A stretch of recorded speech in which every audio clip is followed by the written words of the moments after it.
I just got from Ami today, I finally got my Kurapika figure. And I also got several other figures, which you can see here for Eve. I also got a little Illumi keychain and a Gon washcloth. I very highly recommend Ami. They do ship internationally. Anyway, so this is the Figma Kurapika, or according to the official English version, Curarpikt. And let's take him out of the box. It is a very nice box, covered in chains, which if you're a fan of Kurapika, you can understand why. According to the box, he has red eyes that you can switch in, probably with the other faceplate. Looks like it. So let's see. Like before, there's a little info card stand. I still haven't figured out what to do with these, but they're perforated, and it looks like they can fold down into a little box or possibly a stand on their own even. I'm not sure. I haven't tried. Here he is. As far as I know, this is the last Figma. There's Gon, there's Killua, and there's Kurapika. And this is the last posable Figma figure for Hunter x Hunter. He is. Let's try not to drop him. There's little plastic both above and below his faceplate, it looks like. Look at this cutie. This is a very nice reference for if you wanted to cosplay Kurapika too, about how his outfit works. It's the blue outfit. It has a little flap there in front of his legs. And on the back, it looks like it has a couple different flaps. There's a little one there. Then another right there. Let's see, fully posable shoulders, elbows, wrists, at the waist too, neck. He can nod. Here is up his skirt actually, although of course he has pants on. You can see his knees and his ankles, and he also has little hinges on his feet. I really like what they did with the outfit. You can see the fabric wrinkles that are sculpted in. I hope you can see that all right in the picture. It's just, I think it's very well made. Considering that they just had to work with a white under outfit, they still made it look very nice. Alright. There's also there's the bag to keep all of his extra pieces in, just like the other Figmas. There's an instruction manual. It's in Japanese, so I'll be opening that later. It should have some pictures. There's the stand and multiple hands. It looks like he has hands both with and without the chains. And there's an extra piece here that kind of reminds me of Gon's fishing rod in its size and how it seems to necessitate a lot more plastic than Killua did.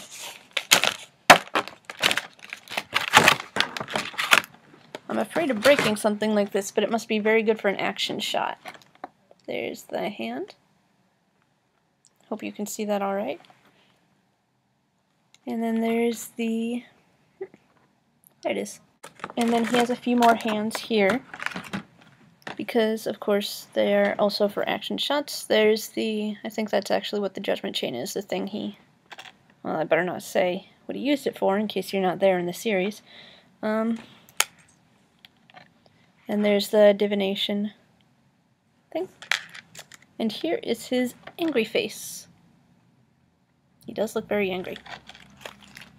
Although he certainly looks very cheerful as it is here. Cheerful yet determined. Let's get out that instruction manual. And like I said, it's all in Japanese, but it also has pictures of all the hands. The extra pieces. Here are the hands close up. If the camera will focus. It is very nicely done in my opinion. I really like these. This was very hard for me to figure out for the first one, but now I know how. The thick part of the stand goes into the platform, and then the thin part goes in the backs of the character.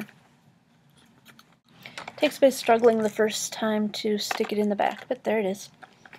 Unlike the other figures, it's very easy to tell his right hand from his left hand because his right hand has the little chains on the knuckles. So let's see. For the chained hand, You get the fist, you get a reaching out hand, you get a stretched out hand, you get a couple more action poses like I showed you before, and another fist. One of them is a closed fist, and the other is open for you to stick something in there, I guess. Although I don't think he has any. I don't think he has anything to really put in his hand. And then his regular hand has similar poses. There's another one for him to hold something with. Closed fist. And there is Kurapika on his stand. You see, he can balance on his own. The feet, of course, don't come off. Now let's see. It does look like you can get some action poses due to the flap there. So it allows him to have a bit more leg movement than the skirt might normally allow. Pretty dynamic. Looks like he can move his arms just about every which way.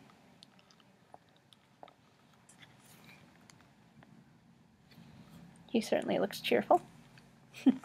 What a cutie. Now let's make him angry, Kurapika. Taking off the faceplate. Oops. I had to get my nails in there to actually take this off. This is how his hair looks like, and his face just tumbled right off. So you just stick the faceplate in there. There's no way to secure it until you actually put it back on his head. Which looks pretty frightening without a face, doesn't it?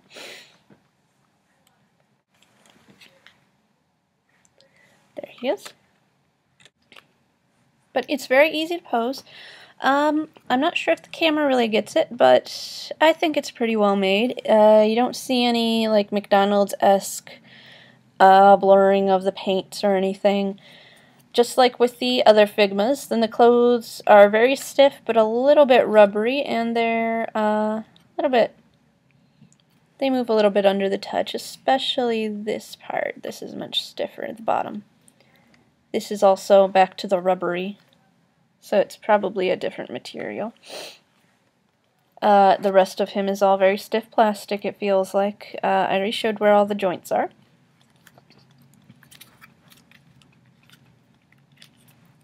I really like these figures. I don't have a measuring tool here. You can kind of see, though, about how big it is. They were a little bit smaller than I expected when I got my first one. I can go grab Gon and Killua to show you how they compare to each other in size. How's that? So over here I have the Gon and Killua Figmas. This is Killua. This is Gon. Unfortunately, I'm on a trip right now, so I don't have all of their accessories. I don't have the switch-out faceplates or anything. But for example, I want to see if their faceplates can switch, or if their hands can switch. So here, let's try switching Killua's and Kurapika's hands. This is Killua's hand, and it fits just fine in Kurapika's. However, let's see, is there a notable size difference?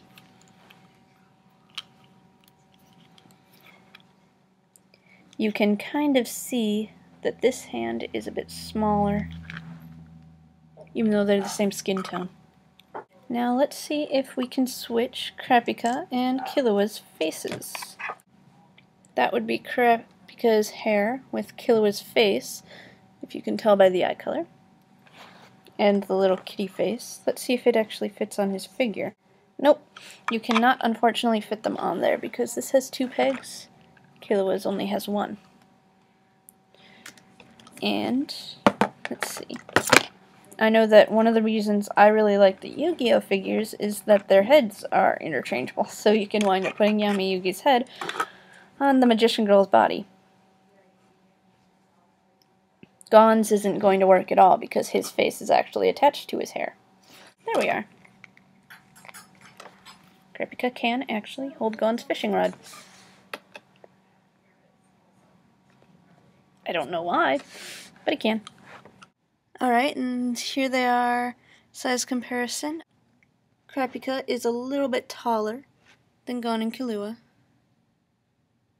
who are about the same size. Killua's actually a little bit shorter due to his hair. And that's about it for the Kurapika figure. I have nothing but good things to say about these Figmas. Again, I bought mine on AmiAmi, which I very much recommend. It has some of the cheapest prices around, and the shipping is very reasonable, even though it's coming straight from Japan. So